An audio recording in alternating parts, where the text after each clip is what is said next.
À Figeac, ce samedi 9 décembre, le parvis du collège Marcel Masbou a pris le nom d'esplanade de la liberté d'expression, en mémoire de Samuel Paty, assassiné le 16 octobre 2020 pour avoir enseigné et défendu les valeurs de la République. Une décision symbolique forte prise le 16 octobre 2023 par le conseil municipal figeacois en accord avec la famille de Samuel Paty et qui a pris une résonance particulière après le nouvel attentat dont a été victime un autre professeur, Dominique Bernard, à Arras. Le maire de Figeac, André Mélanger, assisté de la première élue du conseil municipal jeune, dévoilait la plaque commémorative.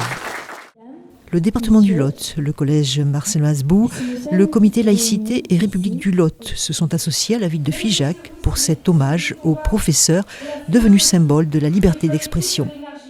10 élèves du collège Fleur Rouge à la main se sont succédés au micro pour des lectures en lien avec la laïcité et la liberté d'expression. Le fruit d'un travail volontaire mené avec le professeur d'histoire-géographie M.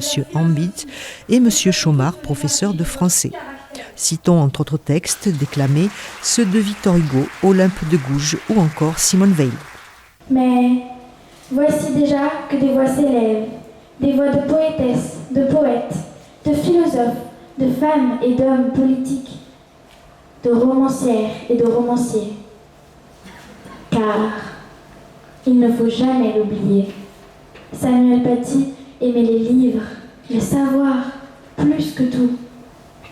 Oui, il aimait les livres pour transmettre à ses élèves la passion de la connaissance et le goût de la liberté.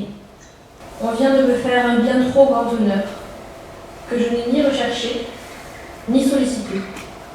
Mais quand j'ai appris la nouvelle, ma première pensée après ma mère a été pour vous. Tout individu a droit à la liberté d'opinion et d'expression. Jeunesse qui t'élance dans le fatras du monde, que tes larmes irriguent plutôt qu'elles ne te rongent. Car de toi, les mots qui se dégradent, car de toi, du feu qui pâlit. Ne laisse pas découdre tes songes. Jeunesse, entends-moi, tu ne rêves pas en vain. Ne nous haïssons pas, ne nous déchirons pas les uns les autres. La France est une république indivisible, laïque, démocratique et sociale. Elle assure l'égalité devant la loi, sur l'ensemble de son territoire, de tous les citoyens. Elle respecte toutes les croyances. La laïcité garantit la liberté de conscience à tous. Chacun est libre de croire ou de ne pas croire. Guillaume Baldi entamait son discours en rappelant de façon appuyée que le combat pour la liberté d'expression et de conscience et contre tous les obscurantismes n'était jamais gagné. À notre époque, dans notre pays, on peut perdre la vie en enseignant ses vertus et en défendant ses droits fondamentaux. C'est inacceptable, dira-t-il. Il est, je crois, important de pouvoir opposer à cela l'éducation, la culture, la connaissance, le doute méthodique et le dialogue. Et c'est précisément dans des établissements comme celui-ci, c'est dans les écoles de la République que nous devons investir notre énergie et nos moyens. C'est ici que nous devons expliquer que si la République laïque ne reconnaît aucun culte, c'est pour permettre à chacun, dans son intimité, de choisir librement le sien ou de n'en choisir aucun, sans jamais être inquiété pour cela. Samuel Paty n'avait commis aucune insulte vis-à-vis d'aucune religion. Il avait simplement cherché à inculquer à ses élèves le principe de laïcité pour en faire des concitoyens, pour que le monde de demain soit meilleur. Mais ce monde meilleur, de nombreux obscurantistes n'en veulent pas. Ils le combattent, souvent par le crime et le sang, mais plus encore en manipulant les esprits. Aujourd'hui, je mesure ce que je dois à mes enseignants et j'en profite pour les en remercier.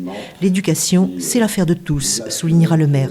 Je voudrais juste vous remercier collectivement d'être présent, d'avoir su, par le fait d'être là autour de nous tous, montrer l'attachement que vous portez à ces valeurs de la République.